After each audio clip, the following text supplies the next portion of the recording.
Nobody builds a mansion to be forgotten. They build it to be permanent. These houses were raised with a single belief baked into every stone: that wealth could outlast time, that power could harden into architecture, that money could silence fate itself. Marble floors wider than roads, dining halls longer than churches, bedrooms designed not for rest but for hierarchy. Everything oversized, intentional, excessive. Behind velvet curtains and polished chandeliers, lives unfolded quietly. Servants who knew which doors were never to be opened. Children raised by staff, taught what not to remember. Wives praised for elegance while learning how to survive reputations they didn't choose. Enemies who never crossed the gates, yet shaped everything inside through debt, inheritance, or war. These mansions lived through fires that erased cities, through wars that ended bloodlines overnight. It's about what happens when luxury becomes isolation, when power creates silence, and when silence becomes permission.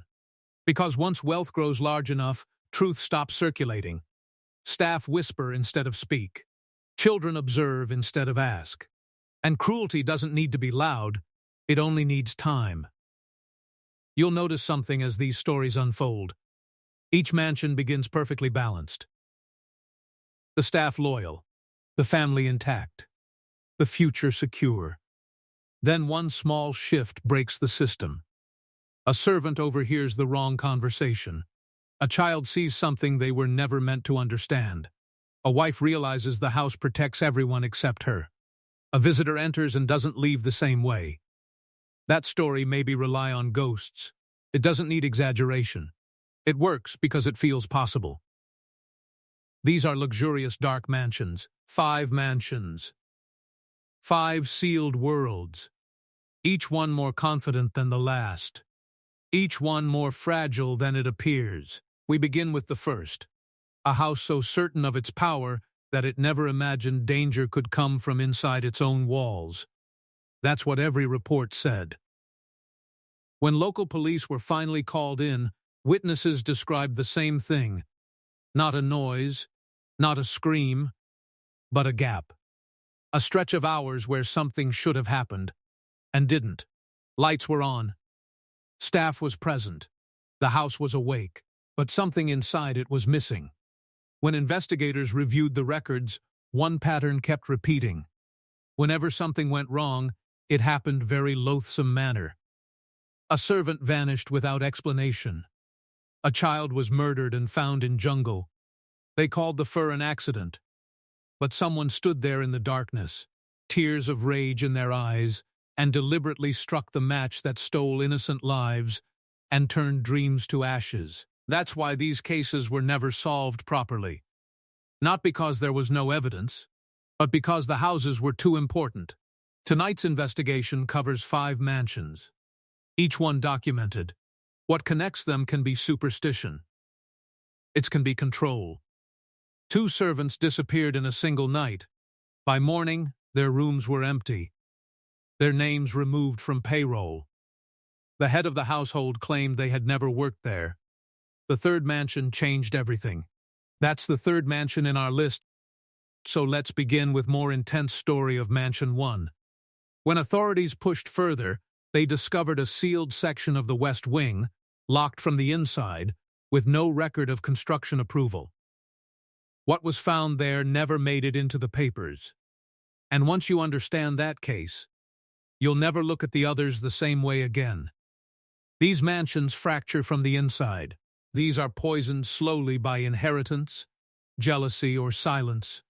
And one, the 3rd, collapses so quietly that most people never realize what happened until it's far too late. Mansion 1, Ravencourt Palace. Ravencourt Palace was not built to impress the public. It was built to discipline those closest to power. From the outside, it looked ceremonial, pale stone, symmetrical towers, banners visible from miles away. From the inside, it functioned like a filtration system. Narrow corridors forced servants to walk single file. Guard rooms overlooked bedrooms, not courtyards. The king's chambers were not central, they were unreachable. Every person inside Ravencourt had a rank, and every rank had a limit. Those limits were enforced quietly.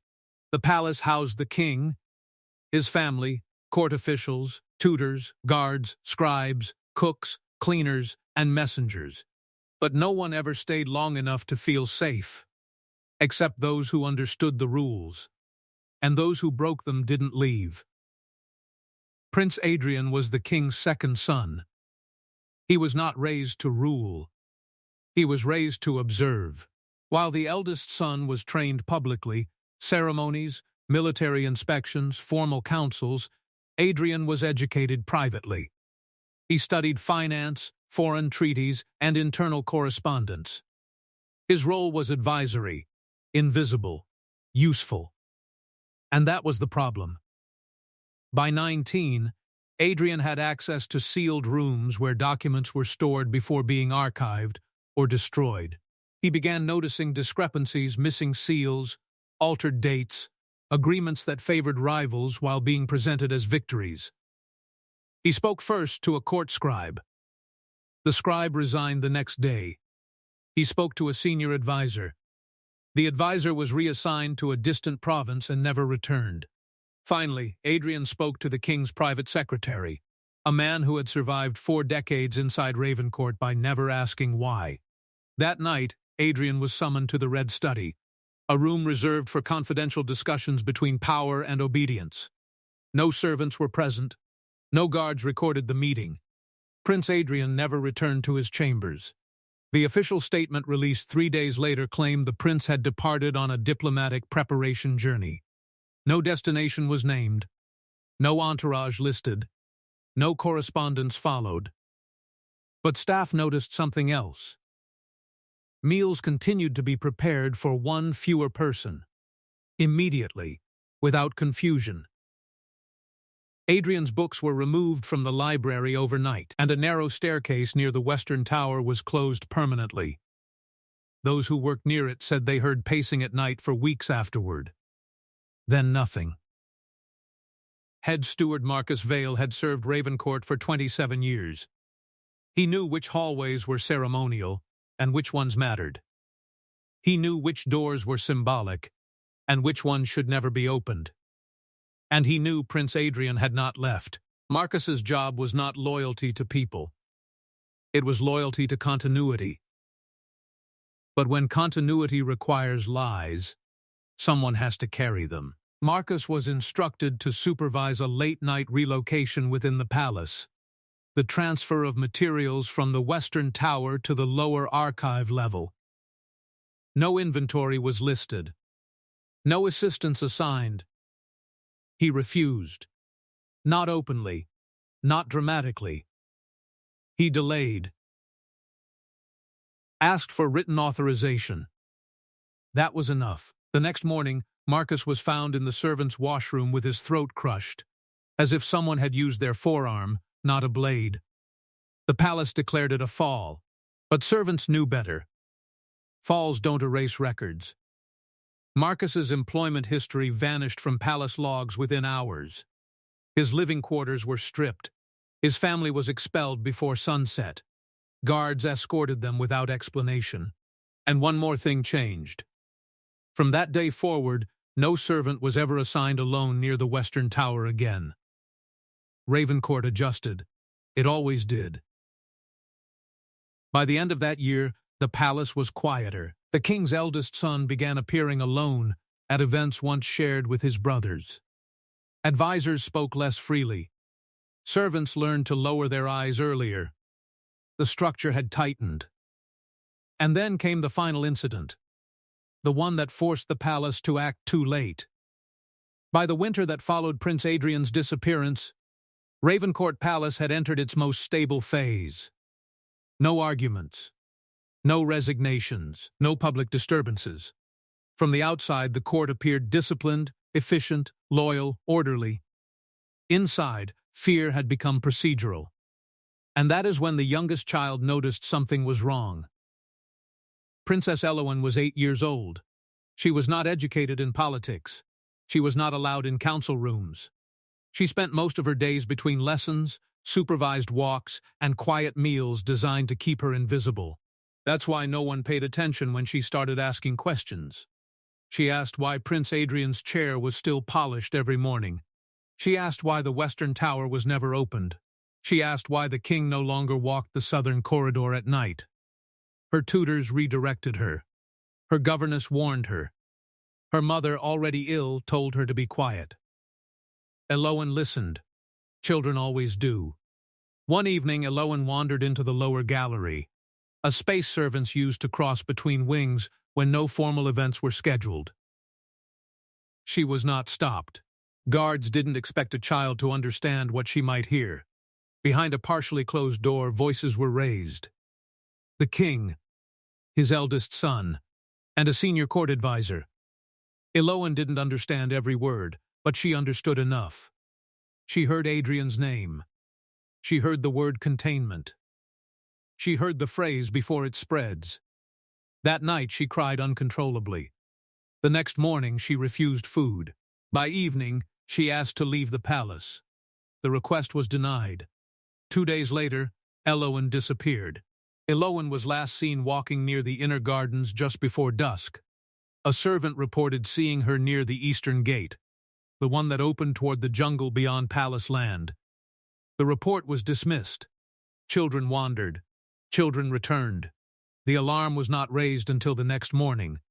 By then, the trail was cold. Guards searched palace grounds first, slowly, methodically, without urgency. Only after noon were search parties sent beyond the gates. They found her body near the jungle edge, partially concealed beneath brush. Her injuries were described as accidental, but witnesses noticed inconsistencies. Her shoes were clean, her dress was torn, her hands showed bruising inconsistent with a fall, and around her neck were faint marks, fingers, not vines. The palace issued its conclusion within hours. Princess Elowen had wandered off. She had panicked. She had fallen. No inquest was held. No external authority invited. The jungle was blamed, but the jungle had not dragged her past the gate. The jungle had not delayed the search. The jungle had not silenced the witnesses. That was done inside Ravencourt. Elowen was buried without ceremony. Her name was removed from future genealogies. Her belongings were destroyed. And one final change was made. The eastern gate was sealed permanently. Within 5 years, Ravencourt Palace stood intact, but hollow. The king aged rapidly. The eldest son inherited without challenge. The court functioned flawlessly. Too flawlessly. No one spoke of Adrian. No one spoke of Elowen. No one spoke of Marcus Vale. 3 lives erased. 1 structure preserved. Mansion 2, Velmont House. Velmont House was not royal property by title. It was royal property by function. Built in 1824 on elevated ground overlooking the capital's outer district, Velmont was where decisions were finalized after ceremonies ended. Treaties were refined there, disloyal nobles were assessed there, and heirs who could not be corrected publicly were corrected privately. The king never slept at Velmont. That was intentional. Velmont belonged to the bloodline, not the crown, and what happened inside it was meant to remain insulated from law, clergy, and public memory. The house itself reflected this purpose. No grand ballroom, no public-facing gardens. Instead, long internal corridors, sound-dampened chambers, private dining rooms designed for confrontation, and bedrooms positioned so that no one could hear what happened behind the next wall. Velmont did not host life. It processed it. Prince Rowan was the king's nephew, not in line for the throne, but close enough to matter. He had been brought to Velmont House at 16 for preparatory instruction, a phrase used when the court wanted to evaluate loyalty without witnesses. Rowan was intelligent, charismatic, popular among junior officers. That popularity concerned the council. At Velmont, Rowan was subjected to a series of controlled pressures: isolation, sleep restriction, contradictory orders. The goal was not punishment. It was calibration. Would he obey without praise? Would he comply without explanation? Would he betray confidence to save himself? Rowan failed. He questioned his instructors. He challenged inconsistencies. He refused to sign a statement denouncing a fellow noble without evidence. That refusal sealed his position. One night, Rowan was summoned to the lower dining room, a chamber used exclusively for disciplinary discussions. He entered alone. He did not leave. The next morning, servants found the room spotless, the table reset, the chairs aligned. Prince Rowan was declared unfit for court service due to mental instability and transferred to a distant estate under medical supervision. No records exist of his arrival. Velmont updated its files. Sir Aldrich Fenn was the king's chamberlain, responsible for logistics, schedules, and sensitive correspondence. He knew Velmont's function. He supported it. Until he was asked to falsify testimony, a document was placed before him, a confession attributed to Prince Rowan, admitting treasonous intent and moral corruption. Aldrich recognized the handwriting. It wasn't Rowan's. Aldrich delayed signing, asked for revision, suggested alternate phrasing. He was warned once. He persisted. 2 days later, Aldrich was summoned to Velmont to clarify procedural matters. He arrived with guards. He left alone. By nightfall, a statement bearing his seal reached the capital, fully endorsing the confession's authenticity. A week later, Aldrich was found dead in his residence. The official cause was sudden illness, but those who prepared his body reported bruising on his wrists and ankles, consistent with restraint. Velmont had learned something new. Confessions didn't need to be true. They only needed to be signed. By the end of that year, Velmont House had resolved 3 succession-related disputes without public incident. No riots. No trials. No accusations.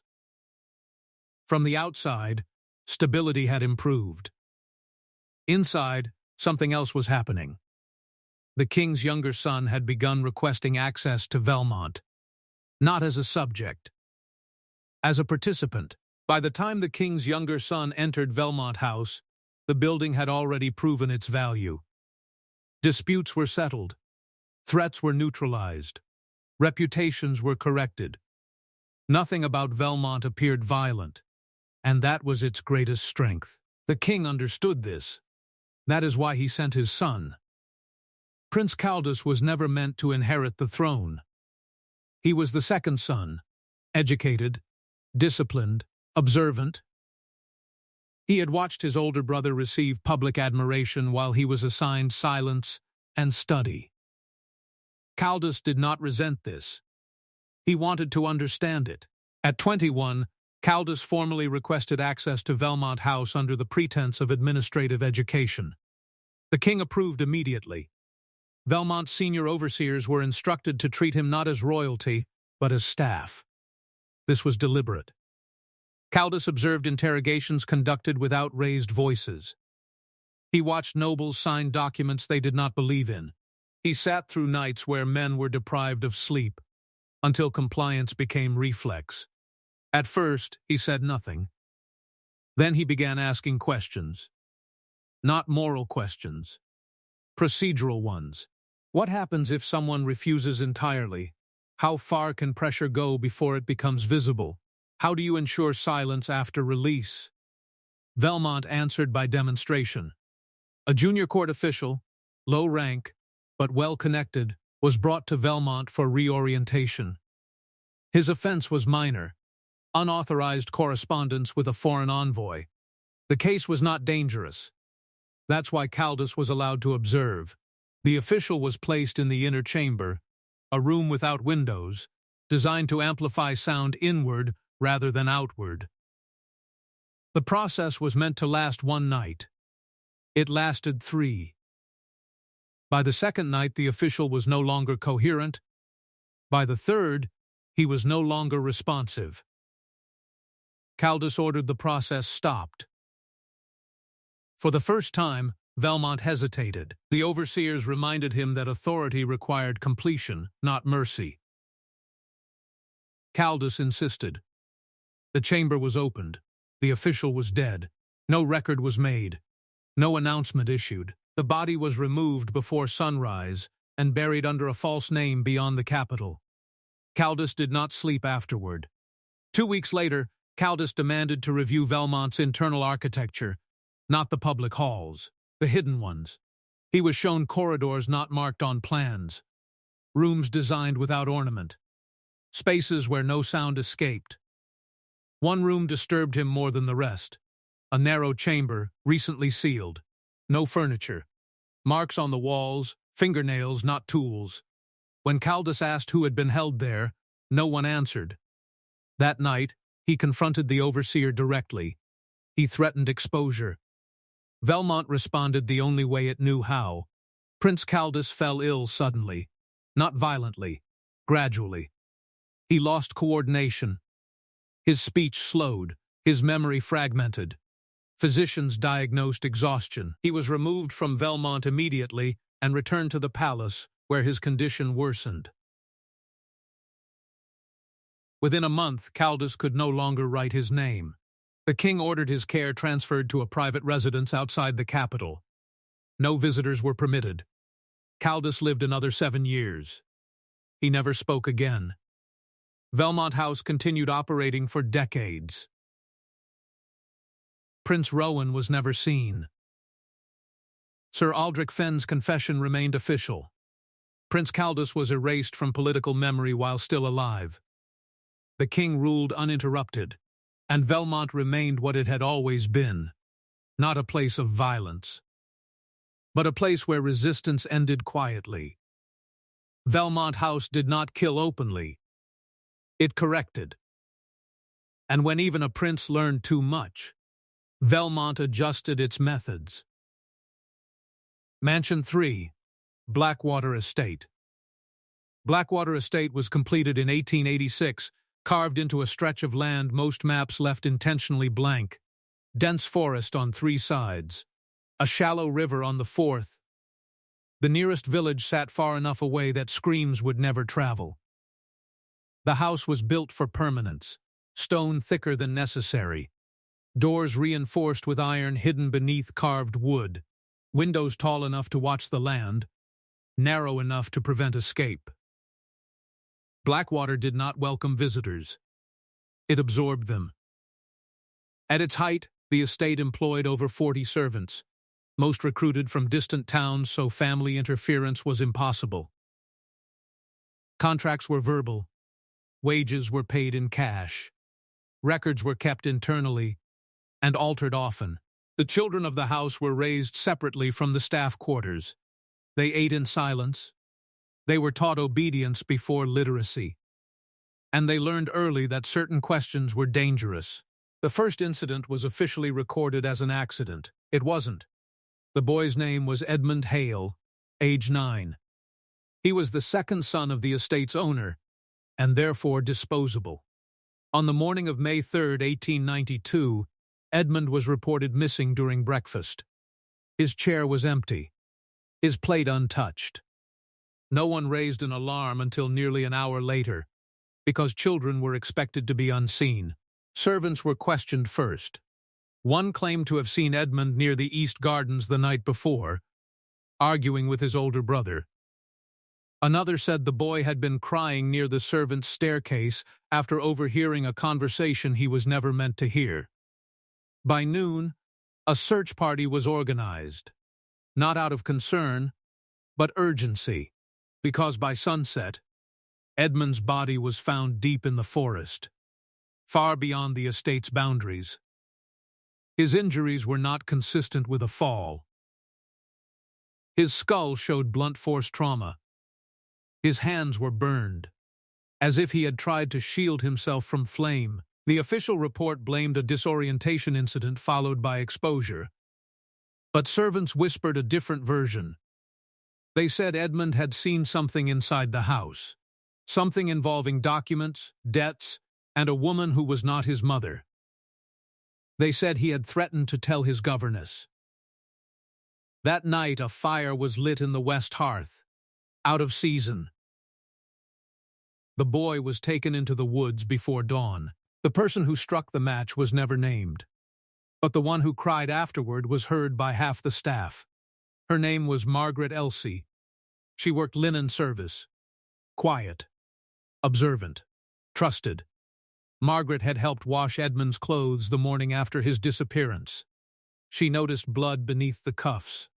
Not dirt, not rust, blood. She spoke to no one, except her younger sister Rose, who worked nights. 3 days later, Margaret requested reassignment away from the main house. The request was denied. A week later, both sisters were scheduled for overnight duty in the North Wing, a section rarely used and poorly lit. Neither appeared for breakfast. Their beds were stripped. Their belongings were gone. Their names removed from the ledger by noon. When questioned, the head steward claimed the sisters had left voluntarily during the night. No notice. No wages collected. But one thing remained. In the laundry room, beneath a loose floorboard, police later recovered a folded scrap of fabric. Embroidered with a child's initials, E.H. Margaret had hidden it. She never lived long enough to explain why. The fire started just before dawn. It consumed the north wing faster than expected. Not because of faulty wiring, not because of negligence, but because accelerants had been laid deliberately behind the walls. Servants were evacuated. Family portraits were removed first. When authorities arrived, they were denied access to the interior rooms for safety reasons. By the time inspectors were allowed inside, the damage had already been cleared. No remains were reported. But locals noticed something strange afterward. The rebuilt wing was smaller. Entire corridors were missing. Rooms that once existed didn't anymore. And after the fire, no female servants were assigned night duty again. Mansion 4. Dornheim Residence. Dornheim Residence was never meant to be permanent. It was built as a forward stronghold, a residence placed deliberately close to a contested border, close enough to watch enemy movement, far enough to claim innocence if questioned. Officially, it housed the king's military liaison and his family. In reality, it was a listening post. Every room was designed to overhear another. Walls were thinner where they needed to be. Floors creaked intentionally. Bedrooms sat above strategy rooms, not gardens. Dornheim did not hide secrets. It harvested them. When war tensions escalated in the 1840s, Dornheim became more important than the capital itself. Messengers arrived nightly. Officers slept in shifts. And the king's inner circle used the house to prepare for a conflict they publicly denied. That's when the household fractured. Colonel Jarek Dornheim was the king's illegitimate son. Recognized privately. Used strategically. Disposable publicly. He commanded border intelligence and operated out of Dornheim residence with full authority, except one restriction. He was not allowed to alter strategic plans without royal approval. Jarek disagreed. He believed war was inevitable. He believed the king was stalling. And he believed delay would cost thousands of lives. During a late-night review, Jarek altered a troop movement map, not permanently, but long enough to demonstrate vulnerability. His intent was to force the council's hand. The map never reached the council. Instead, it reached an enemy intermediary. By dawn, border skirmishes erupted precisely where Jarek had marked weakness. The king accused Dornheim of treason. Jarek denied it. Correctly, the breach had occurred inside the house. Dornheim residents employed minimal domestic staff, all vetted, all monitored, except one. An aging quartermaster named Ulrich Hahn, assigned decades earlier and never rotated. He handled supply logs, messenger access, and internal schedules. Ulrich had debts. Ulrich had family across the border. Ulrich had been invisible for too long. He had been copying fragments of information for years. Not enough to matter alone, but enough to build patterns. When war rumors intensified, those patterns became valuable. Ulrich never stole documents. He memorized them. When questioned after the breach, Ulrich denied everything calmly. No evidence existed. No records tied him to leaks. But something gave him away. He had prepared his belongings to leave before the accusation was made. Ulrich was detained quietly. He never reached trial. His body was discovered weeks later in a river downstream, hands bound, no marks of struggle. The palace declared it an unrelated incident. Dornheim declared the matter resolved. It wasn't. After the breach, Dornheim residence changed. Shutters stayed closed. Candles burned all night. Messengers were searched twice, once on entry, once before sleep. The king ordered his youngest grandson sent to Dornheim for protection. That decision would end the house. But not yet. Because before the child arrived, Dornheim had to survive something else. The realization that the enemy already knew its layout. Walls once trusted were suspected. Rooms once secure were avoided. Even silence became suspicious. Dornheim was no longer listening. It was being listened to. By the end of that season, Colonel Jarek remained under suspicion. A staff betrayal had been buried without closure. The residence was compromised beyond repair. And the king made his final mistake, placing a child inside a house that had already been sold piece by piece. By the time the king's grandson arrived at Dornheim residence, the house was already compromised. Everyone inside knew it. No one said it aloud. The child's presence was not for safety. It was for leverage. Prince Alwyn was 11 years old. He was sent to Dornheim under the explanation of temporary protection, away from the capital and public attention. Officially, the border was unstable. Unofficially, the king needed to test loyalty under pressure. Alwyn was observant.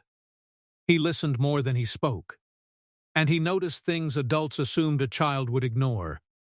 He noticed guards rotating too frequently. He noticed rooms being abandoned without explanation. He noticed maps being burned after midnight. And most importantly, he noticed fear. Colonel Jarek objected immediately to the child's placement. He argued Dornheim was no longer secure. He requested reassignment. The request was denied. The king's order was final. 2 weeks after Alwyn's arrival, a sealed message reached Dornheim residence shortly before dawn. It ordered partial evacuation, not full withdrawal, not defensive preparation, just enough movement to confuse anyone watching. Jarek recognized the problem immediately. Evacuation orders of that nature were never sent in writing. They were delivered verbally through trusted channels. This message bore the correct seal, but the wrong phrasing. Jarek challenged it. The senior liaison overruled him. By nightfall, half the guards had been reassigned. Supply wagons departed. Outer watch posts were thinned. Dornheim was exposed. The attack occurred just after midnight. No horns, no banners, no declaration. Enemy units moved with precision, not searching, not guessing. They went directly to communication rooms, supply stores, and record chambers. They knew where everything was. Resistance was minimal, not because Dornheim was weak, but because it had been hollowed out deliberately. Prince Alwyn was evacuated through a rear passage moments before enemy forces reached the upper level. Jarek escorted him personally. During the escape, Jarek was struck. Not killed. Disabled. The child was taken onward. Jarek was left behind. By morning, Dornheim residence was in enemy hands. And by evening it was burning. The king's response was immediate. He denied the raid occurred. He denied Dornheim held strategic value. He denied the presence of any royal family member. Official records described the fire as an accidental blaze caused by abandoned supplies. No counterattack was launched. No investigation ordered. Dornheim was written off. Jarek was captured. Interrogated. executed publicly across the border as a traitor. The king did not protest. Prince Alwyn returned to the capital weeks later. He never spoke of Dornheim. He never spoke of Jarek. He never asked why no one came back for the house. He learned what survival required. Dornheim residence was never rebuilt. Maps were revised. Borders shifted. The site was left to rot. Within a year, the war officially began, in locations far from where Dornheim had fallen. The sacrifice bought time, not victory. The king retained his throne. The enemy gained confidence. And a child learned how power truly functions. Dornheim residence did not fail.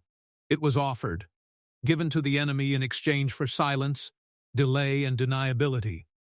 The staff were expendable. The commander was disposable. The truth was negotiable. And the house paid the price.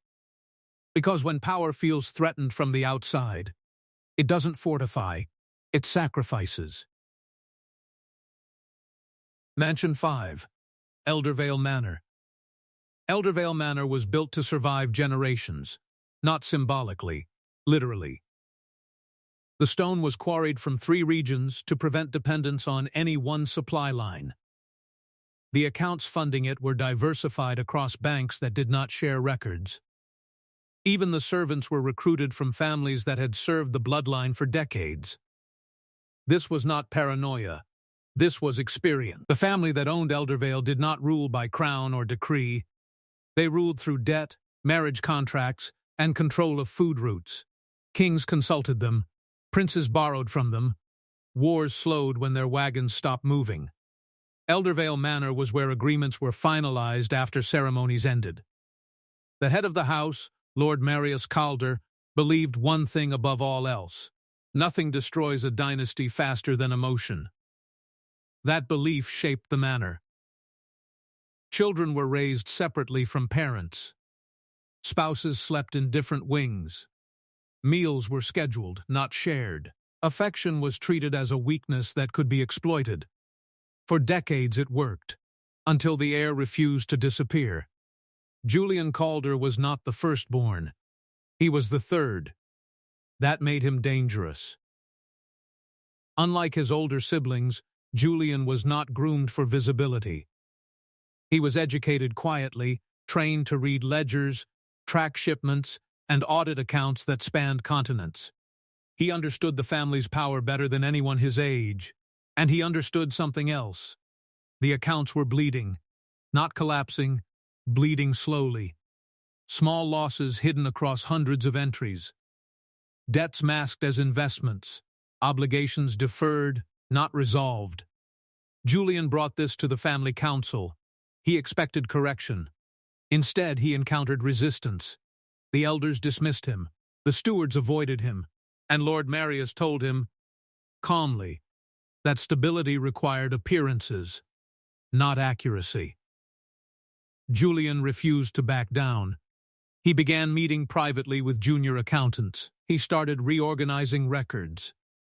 He flagged transactions that had been deliberately obscured. That was when his access was restricted. Keys revoked. Rooms reassigned. Meetings cancelled without explanation. Julian was not expelled. He was reduced. And Eldervale had never tolerated internal reduction without consequence. Elena Calder was not born wealthy. She married Julian despite the family's objections, not because of romance, but because she noticed something no one else had. Julian was the only Calder who still believed the house could be saved.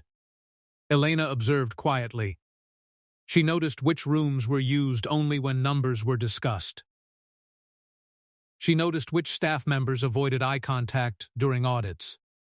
She noticed which relatives benefited regardless of loss. Elena began copying documents. Not stealing.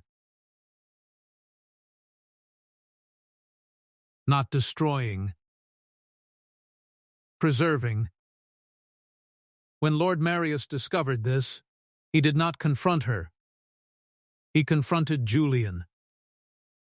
The message was simple: control your household, or the house will control it for you. Julian refused. Within a month, Elena was reassigned living quarters to the East Wing, far from Julian's rooms. Staff were instructed to limit her movement for her own comfort. She was not imprisoned. She was contained, and Elder Valley adjusted its internal balance accordingly.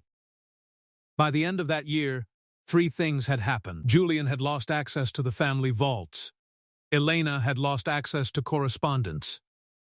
And Lord Marius had quietly amended the succession framework. The change was subtle. Julian was not removed. He was postponed. The manor continued functioning. Shipments moved. Debts were serviced. Public confidence remained intact. But something had shifted. For the first time in its history, Eldervale Manor was lying to itself, and the house had not been built for that. The end of Eldervale Manor did not begin with exposure. It began with containment. After Julian Calder was sent abroad under the guise of representation, the household entered a phase the stewards referred to privately as stabilization. No announcements were made, no personnel changes were explained. The manor continued to function with the precision it always had, but every decision now served one purpose: delay.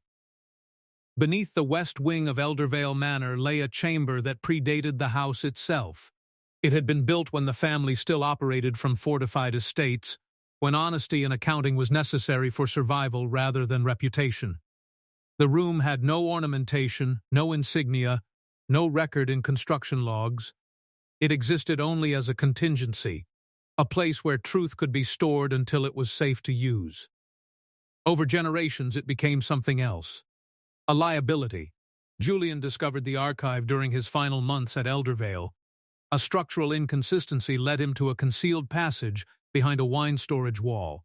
Inside were shelves of unaltered ledgers, correspondence with creditors never acknowledged publicly, and agreements deferred rather than resolved. The documents showed a pattern no ceremonial ledger revealed. Losses had been layered over gains. Emergency loans had funded public confidence.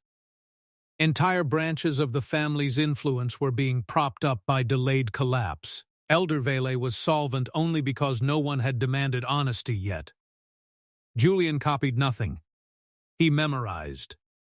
And when he presented his findings to Lord Marius, he did not accuse. He calculated. He laid out timelines, exit strategies, reputational triage. He proposed controlled disclosure, a narrowing of influence rather than total ruin. Lord Marius listened in silence. Then he made a decision that defined the house's final years. The archive was ordered destroyed. The destruction took place over 6 nights. Not all at once. Not by fire alone. Some documents were burned. Others were disassembled, pages separated and distributed among different hearths to prevent reconstruction. Stone shelving was dismantled and reused elsewhere in the manor. The passage was sealed, replastered, and repurposed as a storage alcove. Staff involved were rotated out within months. No single person witnessed the entire process. This was not secrecy. It was fragmentation. Julian was informed only after the fact. He was told the archive had been decommissioned for security reasons. When he protested, he was reminded that his role was advisory, not executive. Within weeks, his foreign assignment was finalized. He left Eldervale under supervision. He never set foot inside the manor again. Julian's absence created a vacuum that the household refused to acknowledge. Elena remained in the East Wing. Officially still a Calder by marriage. Unofficially irrelevant.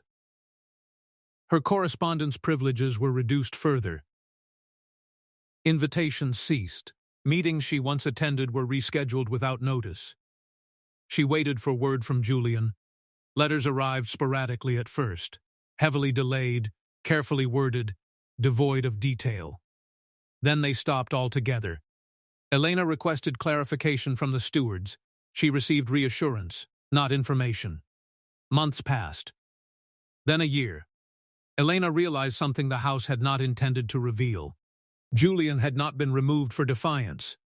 He had been removed because he was correct. Elena submitted a formal request to leave Eldervale Manor permanently. No justification, no demands. The approval came within a day. There were no conditions, no escort, no surveillance, no attempt at reconciliation. By that point, Eldervale had shifted from control to preservation. Elena was no longer a risk. She was evidence that no longer mattered. She left with only personal belongings. The house did not look back. Lord Marius died quietly 5 years later. His death was not destabilizing. It was scheduled. The transition of authority occurred exactly as planned, ceremonially flawless, administratively disastrous.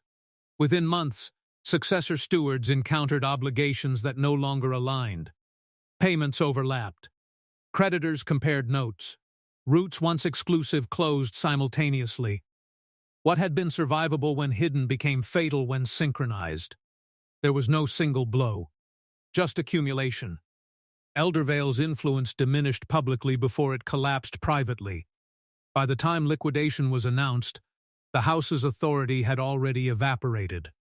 Assets were sold, properties reassigned, contracts voided or absorbed. Eldervale Manor itself was sold intact. Not as a symbol, as real estate. No inquiry followed. No scandal erupted. History recorded Eldervale's fall as an economic shift. Unfortunate, inevitable, impersonal. Julian Calder lived out his life abroad under another name, professionally competent, politically irrelevant. Elena never returned. The archive beneath the West Wing was never rediscovered. And the family that once governed markets learned its final lesson too late. A dynasty can survive enemies. It can survive betrayal. It can even survive loss. What it cannot survive is choosing illusion over arithmetic. Even after Julian's departure and Elena's exile, Eldervale Manor did not become quiet. It maintained a rhythm, a pulse, almost as if the house itself catalogued every misstep, every suppressed word, every eye that dared to linger too long on ledgers or doors. Hallways that once echoed with the clatter of servants now whispered with the weight of absence. Kitchens operated automatically, gardens were maintained mechanically, the main hall remained set for receptions that would never occur. The remaining heirs, untrained and timid, tried to assert control. Every decision they made was met with subtle resistance. Shipments misrouted, letters delayed, accounts appearing balanced on the surface while bleeding below. Servants whispered of footsteps that weren't there, of doors opening without hands, of the unmistakable feeling that someone, or something, was monitoring compliance. Even the most loyal stewards began to take precautions, moving in patterns that mimicked surveillance rather than service, afraid to be remembered incorrectly. In the end, Eldervale did not collapse with fire or sword. It collapsed through slow suffocation, the strangulation of oversight, the eradication of anyone who might correct its course. By the time the house was sold, it was a skeleton of influence, its corridors filled with echoes of obedience and fear, the very lessons of silence etched into the walls, impossible to erase. And after tracing everything that happened in Shadowbrook, Ravencourt, Blackwater, Ashmore, and Eldervale, you realize these mansions were never about luxury or status. They were machines of power and fear, where every corridor recorded obedience, every wing hid consequences, every servant child or heir who vanished was absorbed into the system, and the walls themselves became witnesses to betrayal, ambition, and silence. And if seeing how control and wealth consume everything, leaving nothing but consequences, has gripped you and made you question what really happens when fortune grows too, fast subscribe now and stay with us, because the next story will show exactly what happens when power learns to operate without anyone left to stop it.